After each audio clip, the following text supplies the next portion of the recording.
Okay, so welcome everyone to the second semester of virtual data science series, Foundations of Data Science series. This series is supported by a NSF HDR tripod grant. And we are extremely happy to have Binu from UC Berkeley as our first speaker of this semester. So Binu, she is the class of 1936 second chair in the College of Letters and Science and Chancellor's Distinguished Professor in the Department of Statistics and also in Electrical Engineering and Computer Sciences at Berkeley. She heads a very large group with 15, 20 students, PhD students and postdocs, and leverages new computational models and statistical machine learnings to address very important scientific questions in different domains like neuroscience, genomics, and remote sensing, and precision medicines, and so on. So we'll be hearing some of them in this talk. She is a member of the US National Academy of Sciences. She is a fellow of the American Academy of Arts and Sciences. She received the Guggenheim Fellowship in 2006, the Taki Memorial Lecturer of the Bernoulli Society in 2012. She was the president of Institute of Mathematical Statistics in between 2013 and 14, and she received the very prestigious E.L. Scott Award from the Committee of Presidents of Statistical Societies in 2018. So we are really extremely happy to have Binu with us today. So welcome, Ben. We are looking forward to your talk.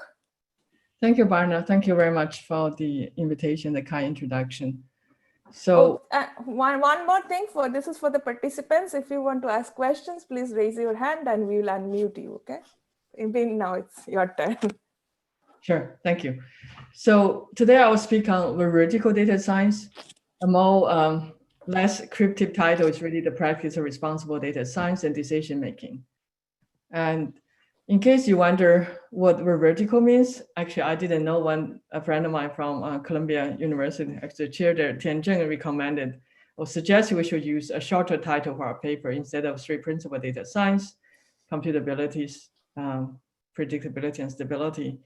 She suggested veridical data science. So I went on the internet, and that's what the word means, and we all like this, so we used it.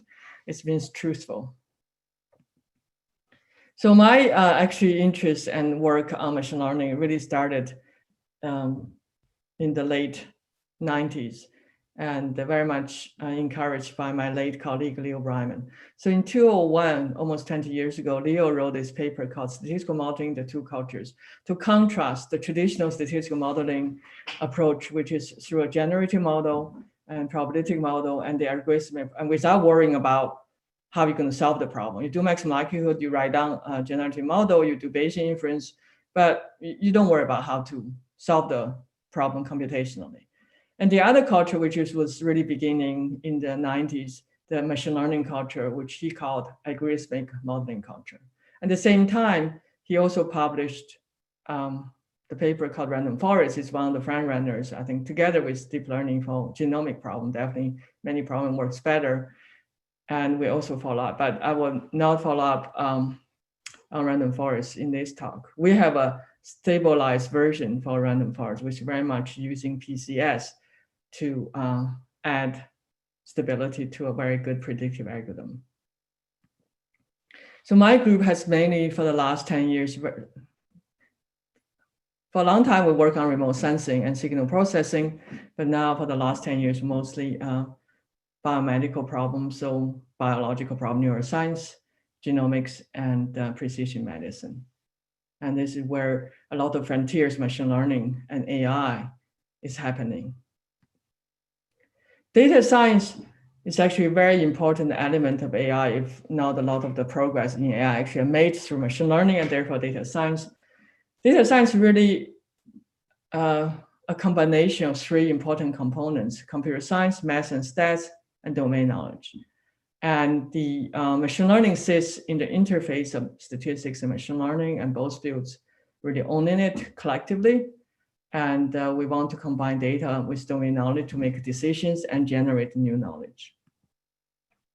I like to see the data science as a life cycle, not just modeling stage. That's what most talks is about modeling, but actually to reach reliable decisions, we need to really take the whole data science lifecycle as a whole system. So I really think it helps to think this as most like hardware with different components, which we use as circles. And really you want a very stable system. So start from domain question, where there's a lot of room to make different human judgment calls to formulate. You want to understand particular genes drive a particular cancer, for example. Then you can formulate it in very different ways to find these driver genes. You can look at the different pathways and different data. So it's kind of formulation of the problem has a lot to do with what data you choose. And there are a lot of public data repositories you can choose. You can use RNA-seq data. You might even want to use image data for the tumor. So there's the domain question formulation itself has many versions. And then you have the data collection already hinted there, which data you use. Most of us actually now use data collected by other people. Now it's a lab, just collect by that lab. So you have also many choices. And then data cleaning, you have many choices, how you clean data. You give to different graduate students, I think they will end up with different versions of clean data. And then you look at data visualization. Again, you're making choices. Which plot do you use? What color you choose? And what subset of data? Usually the data is big enough that you cannot look at everything together. So we're making all these choices. And when we come to the modeling stage, we have, especially for supervised learning, the most successful machine learning field, you have a slew of choices of supervised learning algorithm. Now in cognitive kind of type of problems, deep learning is making really good progress and getting good results. And for genomic problem, where you have this more thresholding behavior, random forest or decision trees are really making discoveries. So again, post hoc analysis, you have the same judgment calls we're making. And then we interpret, communicate. Again, you're making judgment calls, how you can present, which one you're going to pick. And then you might update domain knowledge. All these different choices you're making, it's going to change, have an impact on how you update the domain knowledge. So all of this, we should have a transparent system and have a quality control and standardization of the process, so have more reliable outcome from the whole entire process. So veridical data science is really taking the data science lifecycle as a whole system and try to extract reliable and reproducible information, but at the same time with an enriched technical language, so we can communicate and evaluate empirical evidence in the context of human decision domain knowledge. So it has this kind of liberal art component embraced in the process about communication, the terminologies we use. So machine learning has been really good coming up new terms, which definitely is needed, but it's a balance. You have too many new terms, we cannot follow, understand. So it's a balance between how do we use new language terms to describe new phenomenon, and at the same time to also have stability for this term so that we can actually understand each other, communicate each other, than a new term every day that we don't even know what it means with a group of people who don't come from the same field. So for the rest of the talk, I would like to introduce the PCS framework, which is one framework my group developed for veridical data science for the last 10 years. And then example is a motivating example that led us to the PCS framework in the context of neuroscience to understand V4 neurons. V4 is a very important area in the visual cortex and has been very elusive to understand. And that's what we have been working with Jacob Landslide to understand V4 neurons and develop based on deep learning models and stability, something we call deep tune images to understand V4 neurons. So the first part is on the PCS framework for veridical data science. You might wonder what I mean by PCS. So this is a work has published this year in PNS with misspelling, my former student called Kumbier, now at UCSF. It's built on the three core principles of data science. So P stands for predictability. Statistics are always worried about, the deal with predictability or prediction, but it's really machine learning put predictability at the center. So predictability really came from both statistics and machine learning. And computability is something really on top of the statistical framework, machine learning for the last 20 years, put at the center. You have to worry about how you compute. Often we have this boosting algorithm like deep learning, just no generative model really. And you just worry about algorithms and use predictability to help you to check reality. And stability is kind of the new component we're adding on top of predictability, computability, very popular already through machine learning, which is stability, which is extension of the uncertainty concept from statistics, like sample to sample variability, and also its extension robust statistics, worry about model to model variability. And here's a nice tree drawn by my book co-author, Rebecca, that to show that it's really you want the fruits from this enterprise of data science, related data science, you need to really ground yourself in stability and predictability. That's reality check, and computability as the trunk.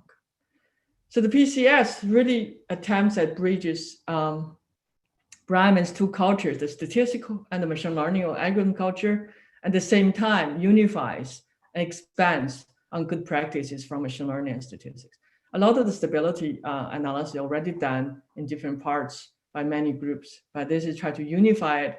And so we have a unified language and concepts, and we can, same time, we expand on the domain of the concern of stability.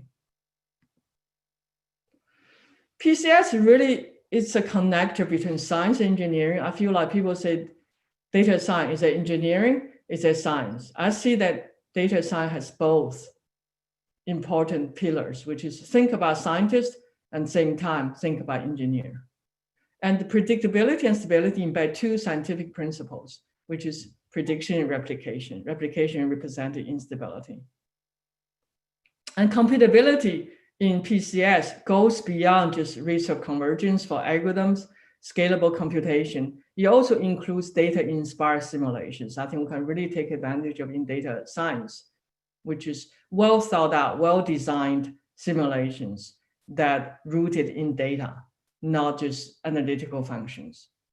And so we can learn a lot by doing thoughtful, well-designed experiments and to evaluate and also develop algorithms. Our iterative random forest, which built on random forest, is really through both data analysis of Drosophila in sensory from Sue Seneca's lab from IBNL, but same time, Boolean function type of simulation, which we think really reflect the biology. It's without the simulation, we don't think we could have arrived at the iterative random forest, which is very useful for looking for high order nonlinear interactions. The data was not enough to really give us the experience we need to design a new useful algorithm. So my pursuit of stability actually started about 10 years ago when Barna kindly mentioned that I was awarded a Tukey lecture. Actually, that was the impetus to really put things together, to give the Tukey lecture, to connect with Tukey's work on robust statistics. So it was about 10 years ago. And this is only by modeling stage. And later got extended over the last 7 years to the whole data science lifecycle. At the time, there were a lot of reports on irreproducibility of scientific biological discoveries.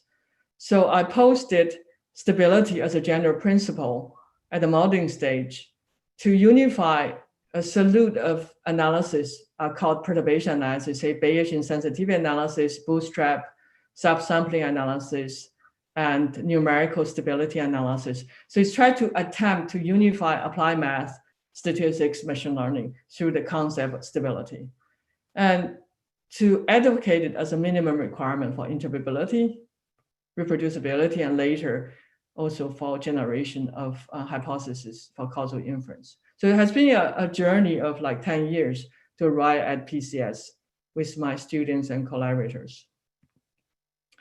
So to summarize, predictability is used as a reality check. Any modeling, the models, the codes are really mental constructs. It has any bearing of reality if you, at least you need some predictability.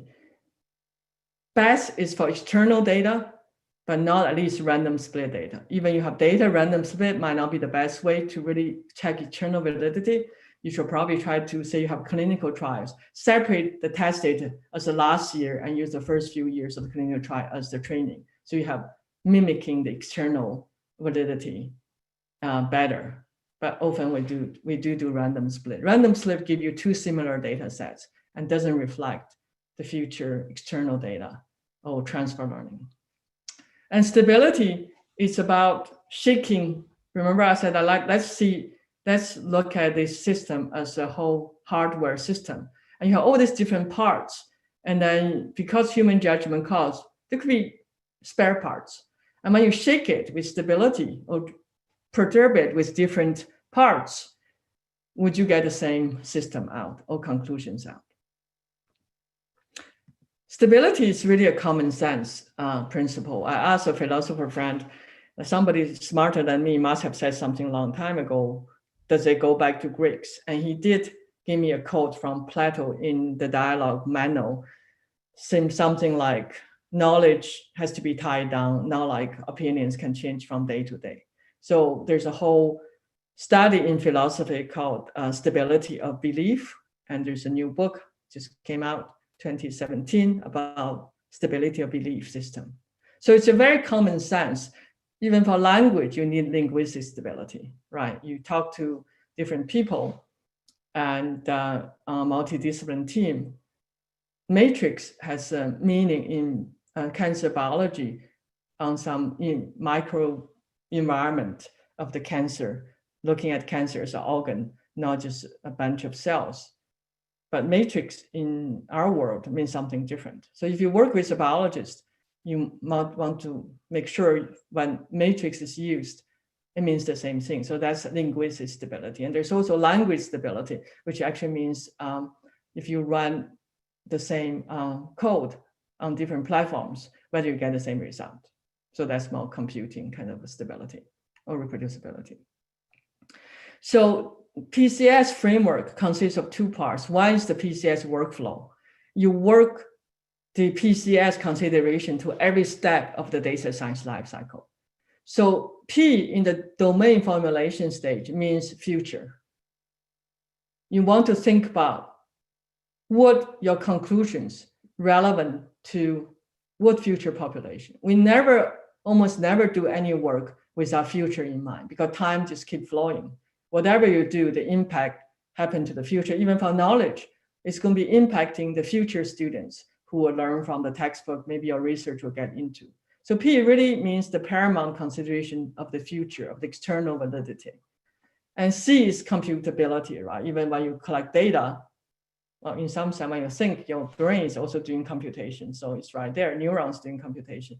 But more digital computation happens as soon as you collect data today. Before people write on papers and pencils, but now it's all, people probably enter data in doctor's office in iPad or something. So it's already is computation. And then I talked about simulation. And S is about stability. From the domain formulation, you have multidisciplinary teams, linguistic stability, data collection, data cleaning stability, and data collection stability in the sense that if you make different choices, a different modality of data, would you get the same conclusion? We have actually a lot of choices on data, a lot of public data sets or data repositories, then your choice might make a difference in your conclusion. So then you go through the whole life cycle with these three principles in mind. In the PCS paper, we did develop the PCS inference, which is, I think, expanded inference more than statistical inference in the sense that we take the different perturbations, even from the linguistic stability, if you can quantify it, so that you have perturbation intervals. It's not just after you do probabilistic modeling and the sample-to-sample variability. You do bootstrap to represent, and also you consider model class stability. Would you get the same result? Say from, if you use a suit to look for driver genes for cancer, would you get the same result if you use our iterative random forest, a nonlinear model selection? So it's much more expanded than giving a probabilistic model, look at the sample variability. We do the whole pipeline and to the conclusion as well. And you might want to do, even with the same perturbation, you might have different performance metrics to evaluate. So To expand on the perturbation, then this is more the traditional ones, right? People, when you have good ID data, which never really the case, but we still find it useful to go there. And then this is typical data perturbations. And the less known is the data perturbation model choice, modality choices, right? I was giving a talk in psychometrics, and they have audio and video to interview the people who take this kind of professional skill test called PIAC, right? If you use audio, video, would you get the same result? I also want to include the applied math, mechanistic simulated data. That's also a perturbation. And for robotics, people find it very useful to use simulated arm data as together with observed data, because otherwise you have ask a graduate student to keep reaching a bottle for too many times. So then that's also a legitimate form of data perturbation, is bringing PDE simulated data. And then people have been talking about data under different environments as a perturbation for causal inference or invariance. So 2020 US Census is going to use differential privacy. It's a form of stability. And then the well-known adversarial attacks are extreme perturbations to the deep learning algorithms. And people have shown that you can change a few pixels, and then the medical diagnosis will change. So what perturbation you use depends on the context. And you justify in the PCS documentation, which I'll talk about. And a prominent example of importance of data cleaning or code reproducibility is actually this work 10 years ago by two economists, Reinhardt and Rogan. They reached a conclusion using different countries, different year data, look at the public death versus growth for each country. And they have 30 years of data from many countries in the world. So they reached a conclusion looking at the countries with very high public debt and the growth rate, they look at the mean seemed to be low. Therefore, they reached a conclusion that that is not good. Therefore, during the last financial crisis, many economic bodies use this as evidence to argue for austerity policies in UK and also in the US. 4 years later, another group of economists from Amherst wrote a paper and discovered, for some reason, the first paper excluded 3 data points from New Zealand. And after they rescued this, because there was no good reason why they were deleted, not used. After the 3 data points put back into the data, and some, like I think it was Excel sheet calculation, with basically very simple calculation, means and medians, were corrected, the conclusion failed to hold. So that is bad for growth, just doesn't hold anymore. So this is a case that with huge impact, and this type of result should be at least reproduced by another team. Then maybe we wouldn't have been misled by this conclusion, which just didn't hold because 3 data points were missed. It was unclear why the 3 data points were missed. In terms of model perturbation, robust statistics is very much considering you want the concept of the center of the data, but you do different containment in model. That was 2 key, right? So very much stability extension, robust statistics. And then we also have multi-modes in a non-convex optimization. And they basically, each mode corresponds to a model, well-defined model, and we need stability over that. And you have different kernels in kernel machines. Sensitivity analysis and Bayesian modeling, people do local perturbation, and numerical, people do stability also locally. But the adversarial attacks, in some sense local, but in terms of impact, is huge for the decision.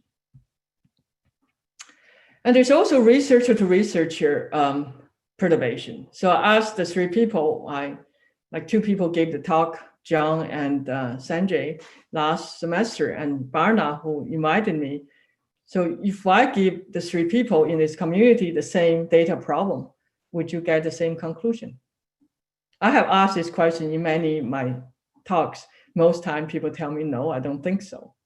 So this is the researcher to researcher, team to team perturbation that we also need to worry about. And that means multiple same team should really try different approaches instead of this particular approach your team is really good at. It's just not good enough anymore. Only try one approach. Because with software, it's very easy now to try other people's approaches instead of just the approach you guys don't really well and compare. That's why open source is very important, so we can share our algorithms. And the climate scientists already, I think, doing PCS inference, because they already usually show you 9 different models, which all deemed credible. And in terms of predicting average temperature rise for 50 years from now, definitely seeing the 9 models is a lot more helpful than taking one model. And this is I'll call PCS perturbation interval. So it's very important and reasonable. People outside data science already using it, or maybe they are also scientists, actually outside statistical machine learning. They are actually also data scientists, that you should look at the interval which is 1.5 to 5.5 degrees instead of take one model. That's just a lot more realistic than, because these models, I think, use similar or different observed data and with different initial values and boundary conditions to solve the PDEs, and maybe different granularity too. So that though there's human choices, or this team is specialized on, it shouldn't change how we think the future would be. So to summarize, I already give you a bit sense on each step. We just make so many human judgment calls, and let's just make it transparent instead of other people think we're so objective. And then if you don't have good arguments, so which judgment call is more trustworthy, then we should really go for stability principle after checking predictability for reality check. Stability without predictability is not very useful in the sense that constant are very stable, but one is very stable, doesn't do anything to most of my problems. So you need to do reality checks through predictability. So you have reality. This is some biological problem, very beautiful drawing of some cellular detailed structure. And you have algorithms, which I like us to think the model are constructs, a mental construct in symbols. Are they connected? It's not like every time with good intentions, you use a model on the data, you're being helpful. You have to prove it. You like to be helpful, but you have to prove that you capture reality. That's why you have to build a bridge. Is there a bridge there? Actually, we don't see. So you have to do the work to see under the fog that there is a real connection. You use quantitative and qualitative narratives and with codes to really build a bridge. Otherwise, they're just reality and mental construct. Not because you touch the data, your mental construct really reflect reality. So that's the work. Not because you use mathematical symbols, therefore they are always right. Mathematical symbols have to correspond to reality. If they don't, all the beautiful theorems will prove have no bearing on reality. It might be beautiful math, but it's not beautiful data science. So recognize judgment calls. Otherwise, we are not on solid foundation. So people ask me, how do you choose perturbation in PCS analysis? There's infinite number of perturbations, definitely. But I just say that we're not doing enough. We're doing it or we're not reporting. We do cherry picking. So if you apply to stability principle, then you are careful to choose your perturbations by building the perturbations on solid grounds. Because the more you choose, the less likely you're going to have anything consistent across the different perturbations. You don't want to include things that are not reasonable. So puts the pressure on you to think through what are reasonable perturbations. For some problem, you might not want to compare ridge regression with random forest. For others, they both make sense. Or you're agnostic about which one is more scientifically reasonable, and you should try both. And if they both do good prediction will tell you apart, maybe one's better. When prediction doesn't, then you should only interpret the part that they're consistent. And all of this really require us to do documentation, to make arguments about why certain perturbations are reasonable, others are not. And so for me as a reader to look at your result, I will see, oh, you make the choices very careful. And the way you write your document is very careful, very thoughtful. It gives me more confidence for your conclusions than just start with X1 through Xn. And that's why the documentation is very, very important. And so now I'm taking into account all the perturbation model and sample-to-sample variability. And I want to bring that in with statistical inference, because inference, you make decisions. It's not just only prediction error. You might want to see which genes are important. And the key is really provide data evidence in a transparent manner so that we can invite critiques from domain experts and they understand our thought process, our technical process, and they can use their intuition from their domain to help us reach our more reliable conclusion. So it's really about evidence and the strength of the evidence. And p-value has been used traditionally as evidence, but the problem has been, the use has been problematic. It's not p-value's fault, as my colleague Yuval Benjamini would say. It's because p-value is calculated under these probability assumptions, which are often not checked. The p-value, the way you calculate the p-value, rely on whether your probabilistic model really reflect the reality, the data process or collection process or the nature, if you only have one without replicates. And it's problematic to use normal approximation when sample size is huge, even the simple case of testing something mean being non-zero. Because when you go to that precision, the independent usually don't hold anymore. And even when it holds, the central limit theorem doesn't really guarantee the approximation error is smaller than 10 to the minus 8, right? It's a weak convergence for central limit theorem. So you need really strong approximation, which is 1 over square root of n kind of accuracy, even when everything is true. So for the very, very long tails, you just don't have the approximation with normal approximation. So this is one level of the problem. Even probability models are completely legitimate. But often they are not. So we're actually often testing model bias, which just going to get magnified with the sample size. When sample size is small, a lot of the model bias kind of got mixed up with the noise in the system. And when the sample size is really, really large, we're testing very, very high precision, which a lot of things, other things just fall apart, so that the p-value is not the right thing to calculate. So what we do is that we actually add predictability or prediction as a reality check before we should do like p-value type of testing. We also want to bring in other thinking, not just probabilistic way of doing data decision, but other through the perturbation analysis throughout the whole data science lifecycle. So in a nutshell, we first worry about the level domain question, which model, which type of class you're going to use, and then specify a target of interest. The p-values under a random forest model and the lasso model are not really comparable. They kind of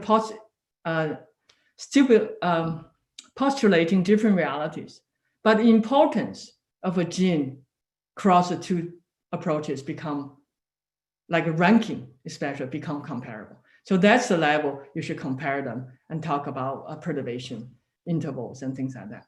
So that's something you need to think through if you can consider multiple classes of models. And then you do screening. Maybe lasso already got screened out, which is the case for a lot of our genomic problems. Our iterative random forest or random forest just give better prediction. So you screen those out.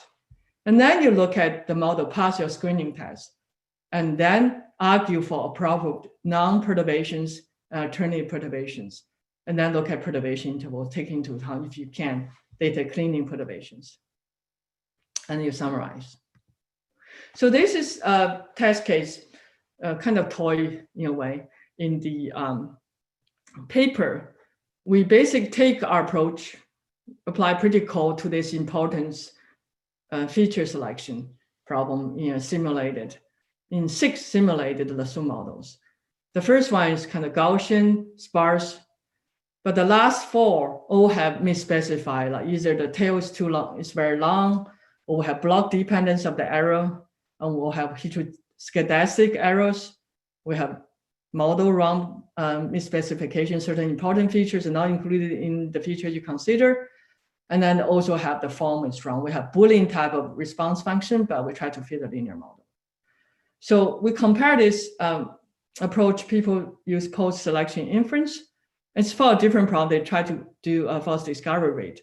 But nevertheless, people might use it for this importance. And you can see that the PCS approach, and actually the so-called wrong approach, in the sense that you just use the same data to do lasso selection and then do testing. For this particular importance purpose, work better than the post-selection inference. So this also shows the metric is important. For this purpose, you don't have to do post-selection inference. Actually works better if you look at this RC curves. So we have other more substantive discussion on PCS in follow-up papers. So as I said, PCS inference is already used by climate scientists in these 9 models. So the next part, I have about probably 15 minutes. Let me just describe this one of the motivating case studies for the PCS framework. So basically we did 4 case studies.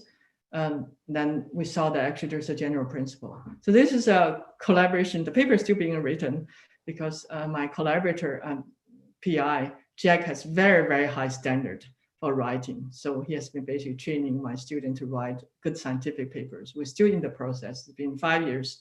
The writing has been going for at least 1.5 years. So it's led by my 2 former students, one a faculty at UCSF, Riza Abbasi Asel, and Yuan Si Chen, who is at ETH, joining Duke as assistant professor in statistics, Adam, who now at Google, Mike Oliver, former student of Jack, and the data was collected by Ben Wilmo many years ago, 10, 15 years ago, who was a postdoc at Jack's lab. Took Ben 2 years. So this is very expensive data, which is behaving like macaques. So Jack's lab really tried to understand visual cortex. And on one hand, the human visual cortex has this word pathway. V1 and V2 is like edge detection. V4 is a very difficult elusive. It's not object recognition like in IT, but it cares about more complex shapes. It has been very hard to study because the functionality has been very elusive. On the other hand, the last 10 years or 15, we've seen this huge advance in deep learning, and people think that has something to do with the brain. Even the neuroscientists might differ, but definitely you have a lot of schematic, semantic similarities of forming of neurons and things like that. So let me just take a step back how traditional physiology has been done. Is that's how the Nobel Prize work of V1 functionality was discovered. Like each neuron seemed to like a certain orientation and location, and also have excited rate and inhibited region. So a sleepy cat, the eyelid popped open. So what you see here is the stimuli on the screen for the cat. And then what you hear is the neuron firing. So when the stimuli at the right location, then this neuron cares.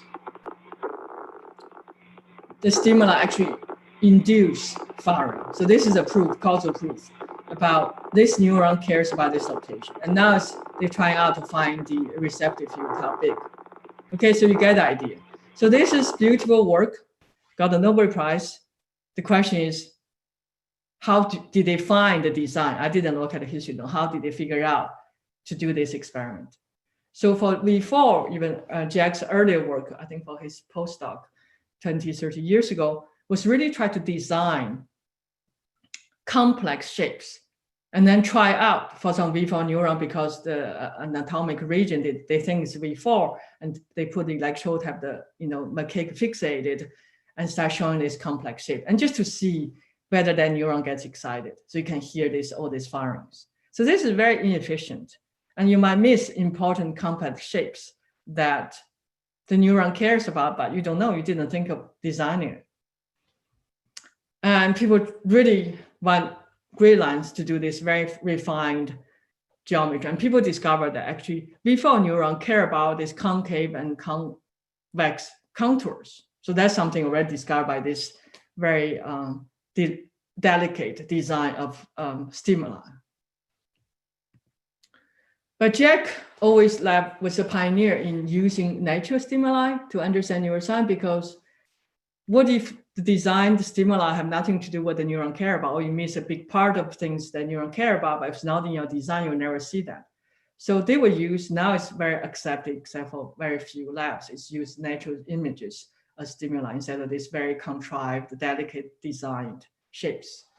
So just at the time, this is like 15 years ago, black and white photos and cropped to fit the receptive field of the macaque. And the data actually, Jack's lab didn't really publish very much. I think one kind of not, it's kind of sideways papers. So the database, it hasn't been really analyzed, and it's very expensive. They were a postdoc 2 years.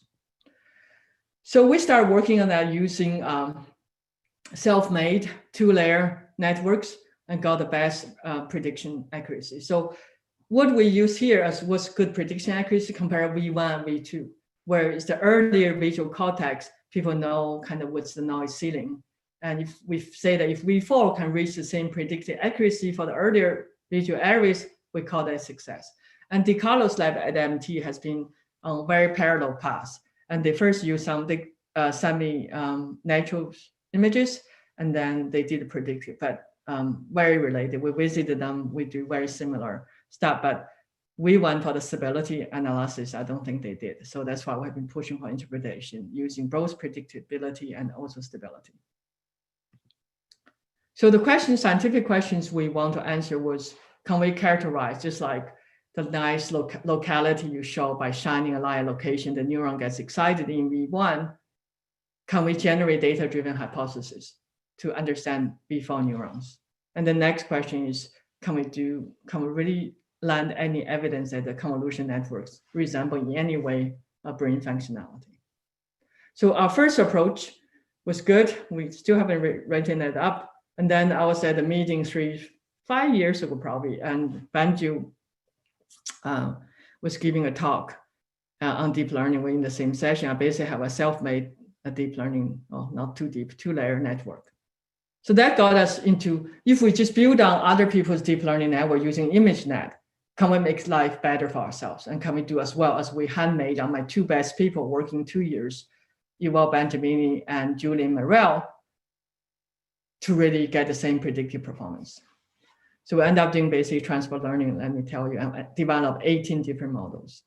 So we just took, say, AlexNet, trained by other people on ImageNet, and we took it as feature extraction. That's a lot of times the medical imaging people doing, to take something trained on ImageNet and do fine tuning.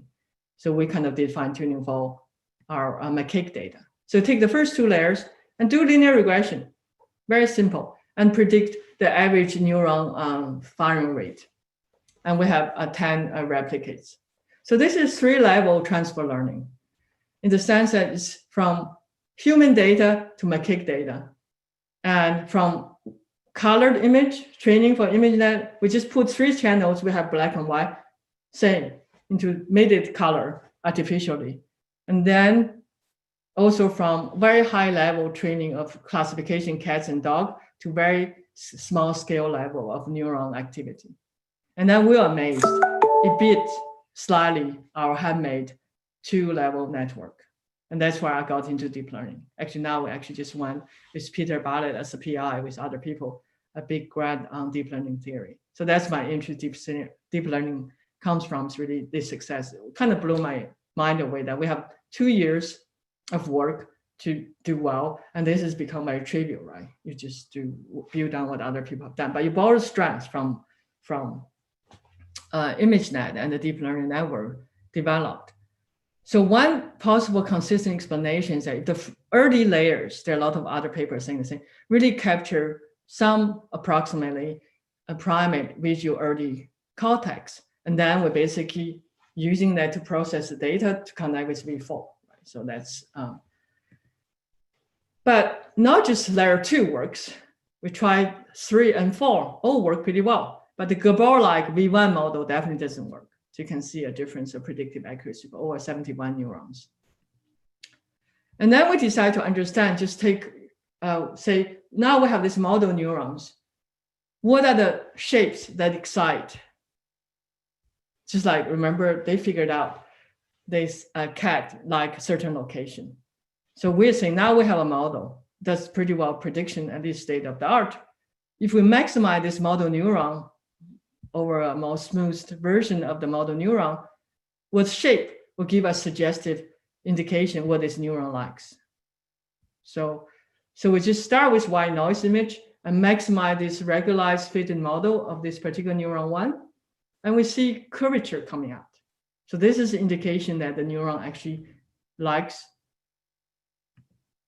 And we did compression with some other work with my former student, and we can remove up to 70% of the nodes. You still see this curvature. This is kind of stability analysis still coming up. And then we went to the original data, look at used also the model, which images in a small database excite the neuron, model neuron. You see curvature again. But you said that's artifact your model, which is very legitimate comment. But we look at the raw data because we have average time without fitting any model. And what images in the database we have the data on really excite the neuron, we see curvature again. So this is all saying that our model really indicate that this is a curvature neuron. But then we have GoogleNet, VGG. We didn't go to the more recent ones like ResNet. They all do really well. And then we have 3 layers from each of these 3, so we get 9, and we have Lasso and Ridge for the post-processing to connect with V4 neuron. We end up with 18 models. They all do very similarly in terms of prediction on the test data, which is actually time replicates. We use correlation because in physiology, you don't do mean square error. You never can estimate the magnitude. You try to do correlation because the energy of the neuron is very different. So magnitude is not predictable, but the up and downs are. So we use correlation. So this is really, we have 18 models. Instead of p-hacking, we basically can do model hacking. We could have just chosen the best model and then interpret that, but we didn't believe that was the right thing to do. So we used the ability principle. And so this is the 18 models. And this is the 18 deep tune images from the 18. You maximize the 18 different models, you get 18. But you can see that the curvature is consistent. There are different other local features, like Google has this eye-like thing. You also see Deep Dream. Deep Tune is very much inspired by Deep Dream, but for the neuroscience. And tuning is also a name from neuroscience, so we kind of combine the two. But so for a while I was giving this talk that, right, the curvature consistent across this 18 models, so that must be real. But then some listener audience was not happy, said they want 1.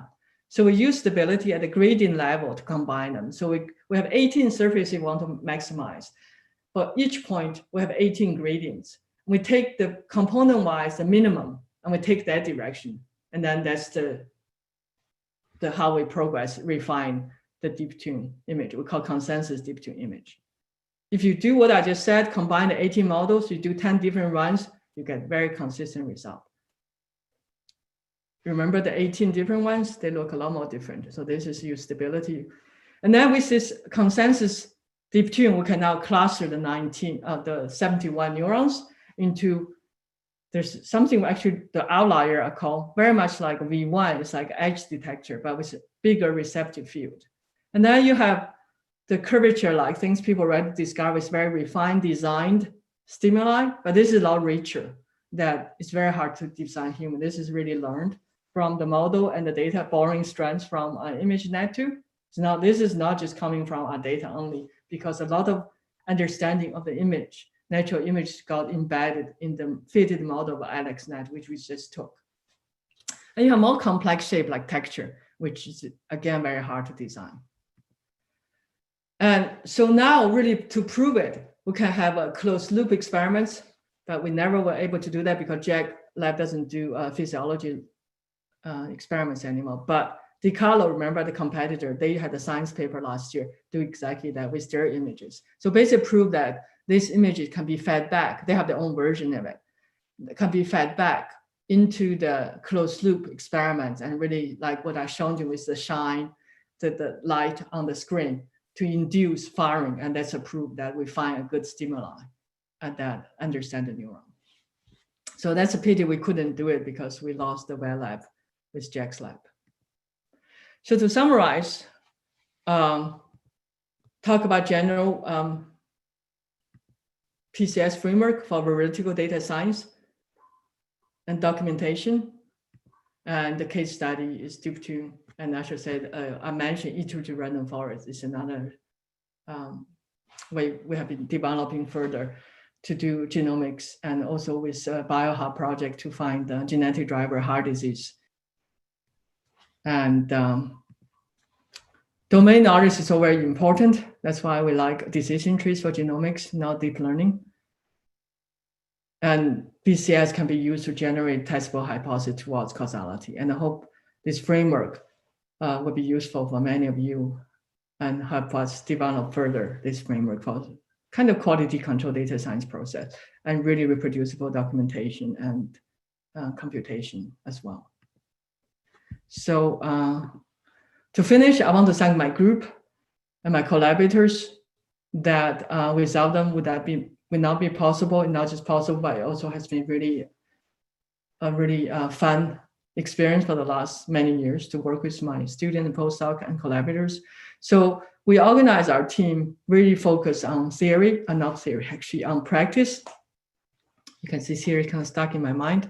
Then genomics, neuroscience, and precision medicine. And then we try to develop relevant pairs. So we now have very nice results coming up, Shell, and Hugh, to understand random forest under a Boolean model to say one, and it's really interesting that you can bypass understand coefficient, go for directed discrete structure. I think there's a general phenomenon there that discrete structures should be somehow, for some cases, are easier to find and mix them up. And then we also develop critical thinking for the group members and do new algorithms like iterative random forest, and also have stability-driven non-matrix factorization, and also stability-driven cross-validation for the SU. So we're also developing many algorithms rooted in solving one particular problem, but have general ability to other problems. And we also work on computation. And thanks to NSF, ONR, ARO, Changsukor BioLife for their funding support. And, with my postdoc, Rebecca Barter, former student, we just signed a IMIT book contract to have used this principle and also the 3 RIMs. And with data cleaning, everything, the whole data science cycle explained in the book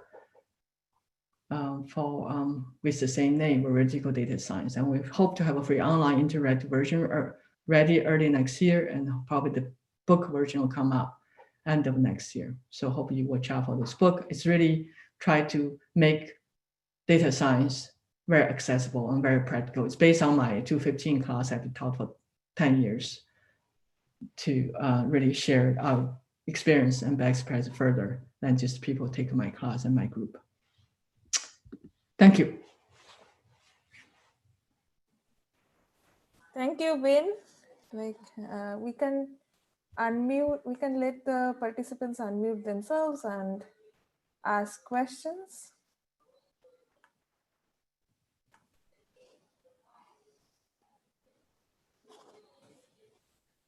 So if you have questions, please unmute yourselves. Like you can unmute like I have given the permission, so you can unmute yourselves. So if this is a very serious group, I think that actually there's a lot of stability algorithm we develop needs theoretical analysis. And we haven't really done that. So that's where actually needs a lot of theoretical expertise. We have really good empirical performance, but we haven't done any theoretical analysis. So my view on theory these days is really analyze empirically useful algorithms and then give insight. So there we have ESCV, which is for the SU selection in practice. Again, for some neuroscience problem, we get really good much more concise model without losing predictive accuracy, and we're analyzing some iterate parts, but we also have stability-driven non-asymmetric factorization. Again, it's a way to select number of components, and all of that could really use theoretical analysis. Yeah, this is a very interesting talk. Like, I'm very interested to know about its applications in the precision medicine, like this PCS framework. What? So we have been working on one thing is with like to understand epistasis. We use UK biobank data, and then we look at red hair as a positive control. But really, we care about actually heart disease, but the signal is not as good. So the first test case we did for red hair, which the signal is relatively strong. So we developed new we call epi tree. We finished in the paper to do a PCS p-value, which is a lot more reasonable, I think, than just using chi-square, like 10 to the minus 31. Just not realistic. So we try to use prediction as screening, and then we have more reasonable non-hypothesis and to calculate the p-value, which I think is more conservative, but I think it will be more on solid foundation to build more work than having too many false discoveries. And the other project we did, we call StatDisc. It's try to look at clinical trials and use PCS framework to find subgroups that both predictive through calibration and also stable over, again, actually 18 different models. So that for the subgroup of patients, we can see a more clear signal of treatment effect. Yep. Amazing. Yep. The red hair paper is being finished. The other one is already finished. It's on archive. Are there any questions from the audience?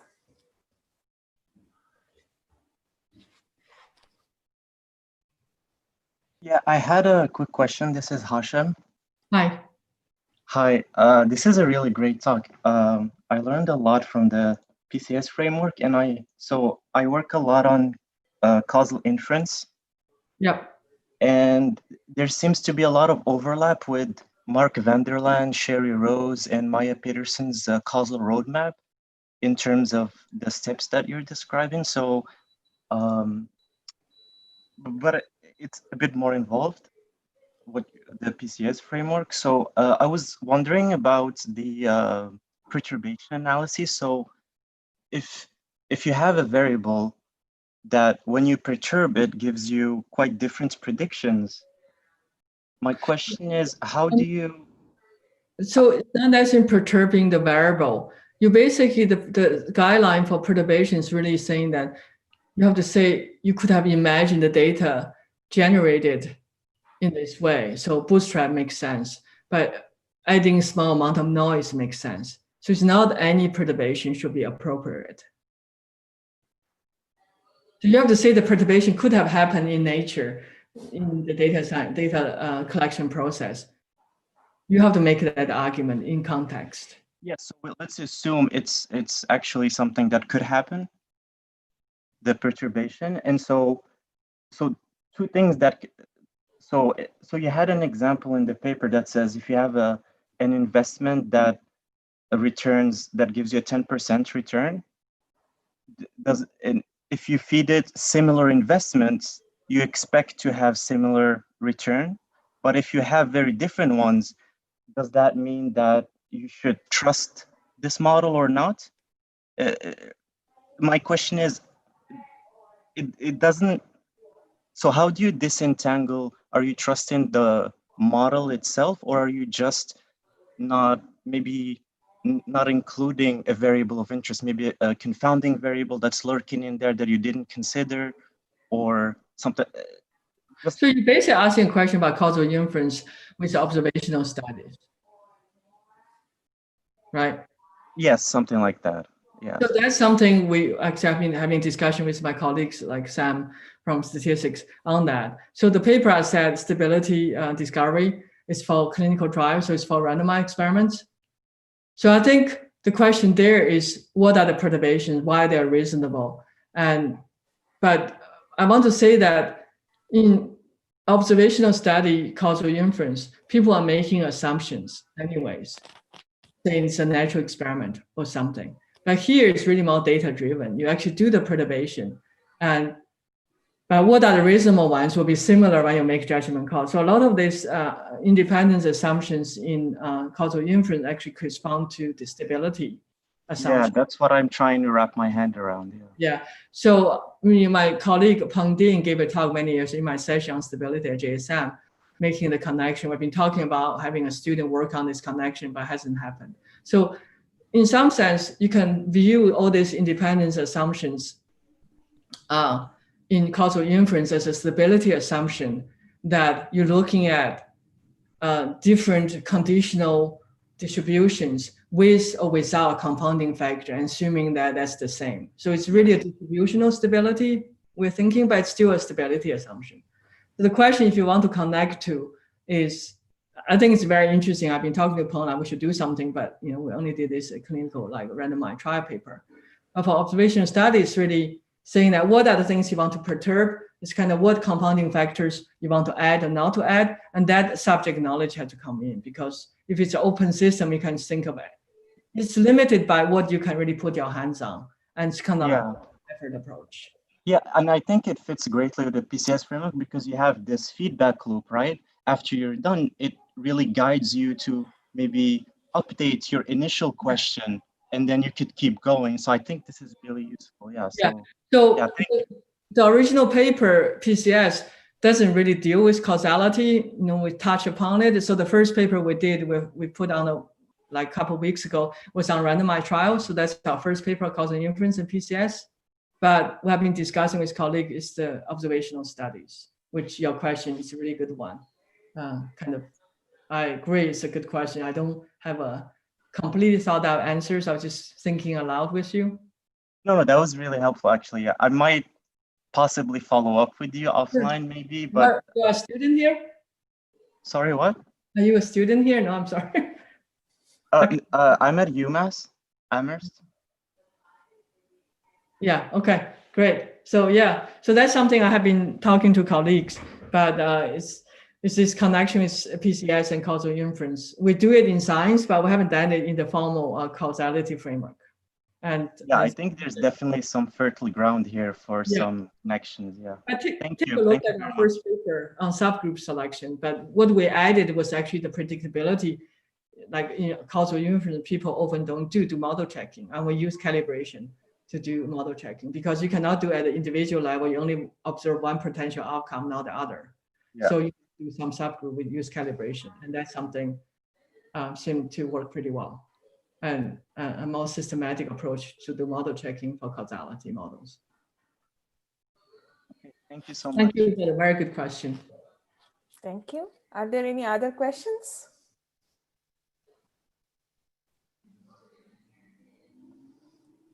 If not, let's thank Binu for a great talk. Thank you so much for speaking in our series. It was very interesting for me to hear. This was new to me, and I really enjoyed it. Thank you so much. Thank you for having me. I really hope more people will just look into this whole process. I think it's really a view we have to take to have reliable results. Yes. I hope our work will be relevant to whatever you want to do, or join us to do the PCS framework. That'd be great. Yes. Thank you so much, Ben.